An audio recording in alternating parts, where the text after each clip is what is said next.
Hello dear students, welcome back to my YouTube channel. तो आज हम इस लेक्चर में एक बहुत ही इंपॉर्टेंट टॉपिक डिस्कस करेंगे, that is mechanism of electrophilic substitution reactions. Last lecture में हमने कुछ केमिकल प्रॉपर्टीज़ पढ़ी थी, उनमें हमने बहुत सारी इलेक्ट्रोफिलिक सब्स्टिट्यूशन रिएक्शंस पढ़ी थी हमने लास्ट लेक्चर के अंदर। जैसे हमने क्लोरीनेशन पढ़ा था, नाइट्रेशन पढ़ा था, सल्फोनेशन हमने पढ़ा था लास्ट टाइम। हमने फ्राइडल क्राफ्ट रिएक्शंस पढ़ी थी, उसमें एल्काइलेशन डिस्कस किया था, हमने एसाइलेशन को डिस्कस किया हुआ था। ओके, ये सब चीज़ें हमने लास्ट लेक्चर के अंदर डिस्कस करी थी। और वहाँ पर मैंने आपको बताया था कि हम सब का रिएक्शन जो रिएक्शन हमने पढ़ी थी लास्ट टाइम, उन सब रिएक्शन का मैकेनिज्म एक ही बार हम पढ़ लेंगे। तो वो वही मैकेनिज्म आज के लेक्चर में हम पढ़ेंगे। ओके, बहुत इंपॉर्टेंट टॉपिक, एग्जाम में आमतौर पर पूछा जाता है। S E represents electrophilic E represent for electrophilic and S represents for substitution reaction. Okay, this means that these are electrophilic substitution reaction. इसको ऐसे represent किया जाता है. It has been observed that electrophilic substitution reactions this takes place through 3 steps. 3 steps से ये मतलब proceed होती हैं रिएक्शंस. ठीक है, पहले स्टेप में क्या होगा? पहले स्टेप में इलेक्ट्रोफाइल जनरेट होगा. कैसे होगा डिटेल में पढ़ेंगे हम. Okay, in first step there is a generation of electrophile. In second step there is the formation of an intermediate हमारे पास 3 है, कार्बोकैटायन, कार्बोएनायन, फ्री रेडिकल. और यहाँ पर हमारे पास कार्बोकैटायन की फॉर्मेशन होती है. ठीक है, मतलब कौन सा इंटरमीडिएट बनता है? Carbocation. And in third step there is finally the removal of proton from carbocation. Carbocation से एक प्रोटॉन का रिमूवल होगा. कैसे होगा डिटेल में हम इस चीज़ को हम आगे पढ़ते हैं. Okay, the first step is the generation of electrophile. How electrophile is generated in this case. Okay, पढ़ते हैं हम थोड़ा बहुत. यहाँ पर बहुत इजी है, कोई डिफिकल्ट वगैरह है नहीं. हमने लास्ट टाइम भी थोड़ा बहुत डिस्कस किया था, उसी को थोड़ा रिपीट करेंगे, डिटेल में पढ़ेंगे आज. ओके, हमने क्या किया था? हमने बहुत सारी रिएक्शंस लास्ट टाइम पढ़ी थी जब हम केमिकल प्रॉपर्टीज़ पढ़ रहे थे. हमने वहाँ पर 2 रिएक्शन पढ़ी थी. एक नाइट्रेशन पढ़ा था, सल्फोनेशन हमने पढ़ा था. नाइट्रेशन और सल्फोनेशन, देखिए जब नाइट्रेशन हमने पढ़ी थी तो नाइट्रेशन में हमने एक क्या किया था कि हमने यहाँ पर नाइट्रेटिक मिक्सचर लिया था. मतलब इस रिएक्शन को प्रोसीड करने के लिए हमने नाइट्रिक एसिड और सल्फ्यूरिक एसिड, कंसनट्रेटेड एसिड लिए थे दोनों, उसके बाद रिएक्शन की थी. ओके, तो लेकिन जो बाकी रिएक्शन हमारे पास, जैसे क्लोरीनेशन था, हमारे पास फ्राइडल क्राफ्ट एल्काइलेशन था, एसाइलेशन था, उन सब रिएक्शन में हमने AlCl3, ठीक है ना, लिविस एसिड्स. ओके, मतलब इनको एनहाइड्रस AlCl3 को हमने लिया था. ठीक है, तो इनकी प्रेजेंस हमने रिएक्शंस को कराया था. अब 2 केसेस अराइज होते हैं. इलेक्ट्रोफाइल जनरेट होंगे हमारे पास, लेकिन कुछ होंगे AlCl3 की वजह से और कुछ होंगे नाइट्रिक एसिड और सल्फ्यूरिक एसिड के मिक्सचर से. ओके, अब देखिए जनरेशन ऑफ इलेक्ट्रोफाइल होती है, जैसे क्लोरीनेशन था हमारे पास, एल्काइलेशन था और एसाइलेशन था. वहाँ पर हम यूज़ करते थे AlCl3. Okay, Lewis acid. तो वहाँ पर जो इलेक्ट्रोफाइल जनरेट होगा वो AlCl3 की वजह से होगा. और in case of nitration it get generated due to HNO3 and H2SO4 concentrated acids. Okay, आइए, the use of anhydrous AlCl3 helps in the generation of electrophiles like chloroniamine Cl positive और alkyl CH3 C2H5, इस तरीके का. मतलब जैसे for example यहाँ पर है ना R पॉजिटिव. R मीन्स या तो CH3 पॉजिटिव या इस तरीके से आगे, मतलब नंबर ऑफ कार्बन एटम्स को आप इंक्रीज करते जाओ.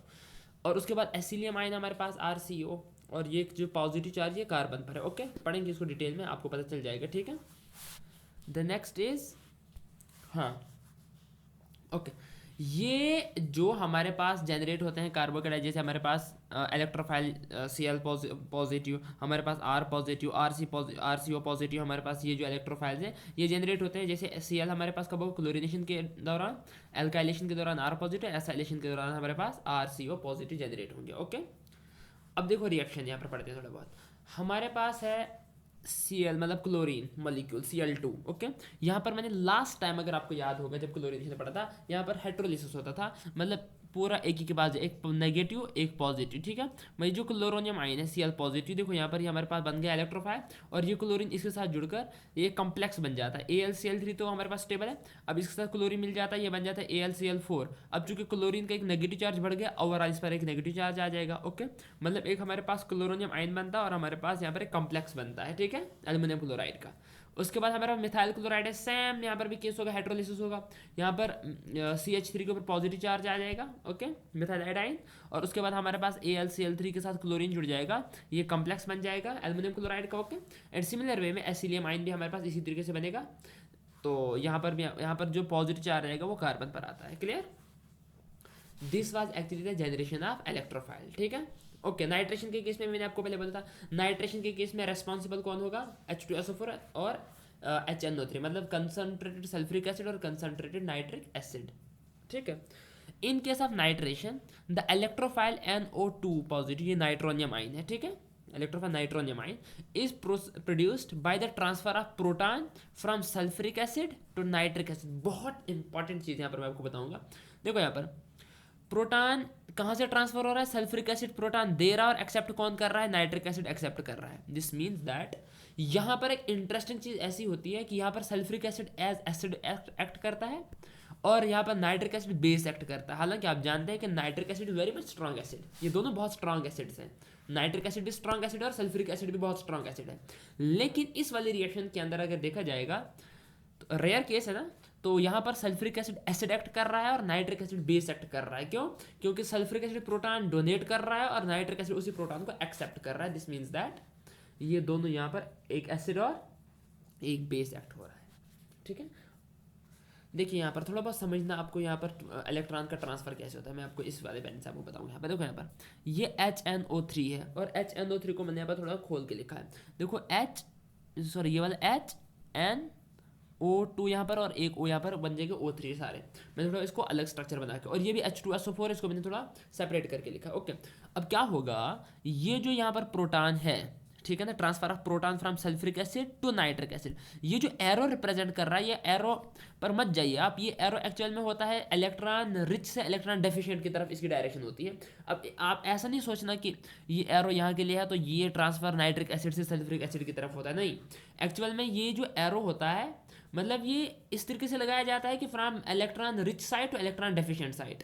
अब ऑक्सीजन पर इलेक्ट्रॉन पेयर है, इलेक्ट्रॉन रिच साइड है, हाइड्रोजन पर इलेक्ट्रॉन इसके पास इलेक्ट्रॉन की डेफिशिएंसी है, इसलिए जो एरो लगता है वो हाइड्रोजन की तरफ लगता है, इलेक्ट्रॉन डेफिशिएंट स्पीशीज की तरफ लगता है। ओके, दिस मीन्स दैट कि यहाँ पर जो प्रोटॉन होता है H पॉजिटिव, वो H2SO4 देता है और एक्सेप्ट कौन कर रहा है? HNO3। देखो यहाँ पर प्रोडक्ट में देखो, यहाँ पर HNO3 था, लेकिन अब यहाँ पर H2 बन गया, मतलब एक हाइड्रोजन जो है इसने एक्सेप्ट किया, हाइड्रोजन प्रोटॉन किससे एक्सेप्ट किया? इसने ये किया H2SO4 से। अब H2SO4 क्या बन गया? HSO4, क्योंकि H2 था ना, एक वाला H इसने इसको दे दिया, अब इसके पास एक ही H बचा, अब ये बन गया पॉजिटिव और ये बन गया नेगेटिव। दूसरे स्टेप में क्या होगा, देखो अब ये वाला नाइट्रोनियम आयन कैसे बनेगा, देखो कैसे जनरेट होगा।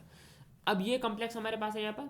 अब यहाँ पर क्या होगा कि ये जो यहाँ पर ये बॉन्ड है, यहाँ पर जो इलेक्ट्रॉन पेयर है वो जाएगा ऑक्सीजन के पास, क्योंकि ऑक्सीजन के पास इलेक्ट्रॉन की डेफिशिएंसी है, तो ये बन जाएगा एक कंपाउंड, स्टेबल कंपाउंड बन जाएगा H2O वाटर, और साथ में नाइट्रोजन पर जो इलेक्ट्रॉन की डेफिशिएंसी आएगी, क्योंकि यहाँ पर इलेक्ट्रॉन का पूरा ट्रांसफर ऑक्सीजन की तरफ हुआ है। Clear?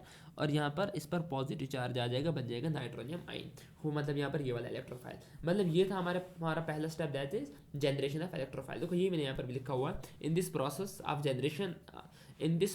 Generation of nitronium ion electrophile sulphuric acid act as acid and nitric acid act as base. ये मैंने आपको पहले बता दिया क्यों वो एसिड है और वो बेस क्यों है। Okay, the second step is the formation of carbocation intermediate, और यहाँ पर बनेगा एरिनियम आइन। कौन बनेगा? एरिनियम आइन। कैसे बनेगा देखिए, अब जब इलेक्ट्रोफाइल अटैक करेगा बेंजीन रिंग के ऊपर, तो वहाँ पर हमारे पास क्या होगा कि डीलोकलाइजेशन जो इलेक्ट्रॉन्स की थी वो बहुत डिस्टर्ब हो जाएगी। वहाँ पर हम जानते हैं कि बेंजीन रिंग के अंदर जितने भी कार्बन एटम्स होते हैं वो सारे के सारे sp2 हाइब्रिडाइज्ड होते हैं। कितने होते हैं? sp2।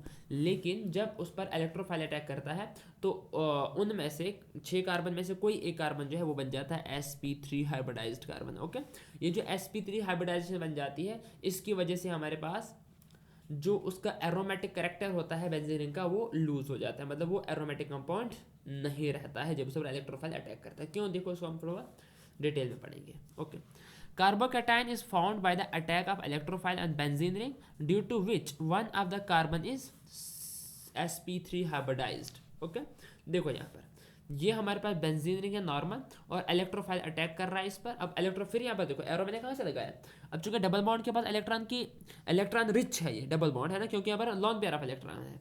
ओके ना, मतलब पाई पेयर ऑफ इलेक्ट्रॉन, और ये जो पाई पेयर ऑफ इलेक्ट्रॉन है, अब यहाँ पर इलेक्ट्रॉन की डेंसिटी ज़्यादा है, और आप जानते हैं कि इलेक्ट्रोफाइल इलेक्ट्रॉन डेफिशिएंट होता है, इसलिए मैंने एरो जो है इलेक्ट्रॉन रिच से इलेक्ट्रॉन डेफिशिएंट की तरफ लगाया है। ओके, अब इस पर इलेक्ट्रोफाइल अटैक करेगा। जब अटैक करेगा तो ये जो डबल बॉन्ड है ये कन्वर्ट होगा सिंगल बॉन्ड में। अब ये जो हर हर हर एक इसके साथ कार्बन के साथ बेंजीन के हर कार्बन के साथ एक एक हाइड्रोजन है, इनके साथ भी ये मैंने यहाँ पर शो नहीं किए, ये अंडरस्टूड है। लेकिन यहाँ पर ये वाला हाइड्रोजन और यहाँ पर ये वाला हाइड्रोजन, देखिए थोड़ा मैं इनको शो कर रहा हूँ। और चूंकि यहाँ पर कर रहा है अटैक ये इलेक्ट्रोफाइल, या इस वाले कार्बन इस वाले किसी एक के साथ, सपोज मैंने इसके साथ लगा दिया, ये बन गया ये, ठीक है। देखो मैंने इसके साथ यहाँ पर लगाया, यहाँ पर हमारे पास हाइड्रोजन इसके साथ था और इलेक्ट्रोफाइल ने भी इसी कार्बन पर अटैक किया। और यहाँ पर देखो इस वाले कार्बन के पास इलेक्ट्रॉन की डेफिशिएंसी हो जाएगी। डेफिशिएंसी इसलिए हो जाएगी क्योंकि यहाँ पर जो इलेक्ट्रॉन पेयर था वो सारा यहाँ पर चले गया, ठीक है ना, क्लियर। जिसकी वजह से यहाँ पर इलेक्ट्रॉन की डेफिशिएंसी हो जाएगी और यहाँ पर एक कार्बोकैटायन जनरेट हो जाएगा, मतलब ये कार्बोकैटायन इंटरमीडिएट है, ठीक है। और ये पूरा आयन बन जाता है एरिनियम आयन। और यहाँ पर मैंने लिखा है लूज इट्स एरोमेटिक कैरेक्टर। अब ये बेंजीन रिंग जो है, बेंजीन रिंग जो है ये हमारे पास अब एरोमेटिक नहीं रहती है, ठीक है। अब the last step was removal of proton. अब प्रोटॉन का रिमूवल कैसे होगा?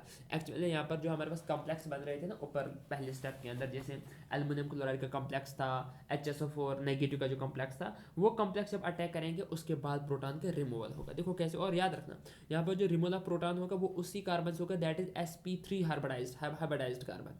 sp2 हाइब्रिडाइज्ड कार्बन पर अटैक नहीं हो सकता है कॉम्प्लेक्स का, ओके। देखिए यहाँ पर कैसे आपको समझ आ जाएगा। यहाँ पर देखिए proton is released to restore its aromatic character from sp3 hybridized carbon atom due to attack of AlCl4 negative, okay, in case of chlorination, alkylation और acylation के केस में, and by HSO4 negative in case of nitration, ठीक है ना। दो हमने different cases पढ़े हैं। देखो दोनों केस में आपको यहाँ पर एक्सप्लेन करता हूँ, थोड़ा बहुत बताता हूँ। यहाँ पर ये हमारे पास बना था एक कार्बोकैटायन। अब ये इसने यहाँ पर अटैक किया, देखो यहाँ पर कैसे, यहाँ पर फिर मैंने लगाया है यहाँ पर एरो इलेक्ट्रॉन रिच से इलेक्ट्रॉन डेफिशिएंट की तरफ। क्या होगा कि ये जो हाइड्रोजन है ये हाइड्रोजन जाएगा इसके साथ, ठीक है। देखो यहाँ पर क्या होता है, सो थोड़ा बहुत यहाँ पर समझना आप। यहाँ पर AlCl4 था, ये AlCl3 एल सच निकल जाता है बाहर स्टेबल कंपाउंड की फॉर्म में, क्योंकि एल्युमिनियम क्लोराइड स्टेबल जो है AlCl3 की फॉर्म में होता है। अब यहाँ पर बच गया A क्लोरीन, ठीक है। और ये क्लोरीन क्या करता है, इस हाइड्रोजन के साथ HCl का कंपाउंड बनाता है, ठीक है। अब ये जो इलेक्ट्रॉन पेयर यहाँ पे था, ये यहाँ देखो हाइड्रोजन और कार्बन के बीच में, ये यहाँ पर डबल बॉन्ड के फॉर्म में फिर से आता है, ये बन गया हमारे पास फिर से वो एरोमेटिक कंपाउंड। मतलब अब ये एरोमेटिक कैरेक्टर रिस्टोर हो गया और इलेक्ट्रोफाइल ने भी अटैक कर लिया, और जो साइड प्रोडक्ट निकलेगा वो AlCl3 और HCl निकलेंगे। इन द सेम वे यहाँ पर HSO4 अटैक करेगा। अब HSO4 हाइड्रोजन पर अटैक करेगा, हाइड्रोजन और कार्बन के बीच में जो ये बॉन्ड था ये यहाँ पर आ जाएगा, डबल बॉन्ड की फॉर्म आ जाएगा इधर। और यहाँ पर HSO4 जब इस पर अटैक करेगा ये H फिर इसके साथ जुड़ जाएगा, बन जाएगा H2, और H2SO4 sulphuric acid as a byproduct निकलेगा, और यहाँ पर हमारे पास एरोमेटिक कंपाउंड फिर वैसे ही जनरेट हो गया, ठीक है। ये था हमारे पास मैकेनिज्म इलेक्ट्रोफिलिक सब्स्टिट्यूशन रिएक्शंस का, ओके। होप आपको लेक्चर समझ में आया होगा। और ये जो मैंने यहाँ पर नोट्स वगैरह आप देख रहे हैं, इनको मैंने डिस्क्रिप्शन लिंक में PDF की फॉर्म में अटैच किया है, आप वहाँ से इनको डाउनलोड कर सकते हो। अगर आपको लेक्चर पसंद आया होगा तो वीडियो को लाइक करें, शेयर करें और चैनल को सब्सक्राइब करें। तो मिलते हैं नेक्स्ट वीडियो में, तब तक के लिए बाय बाय।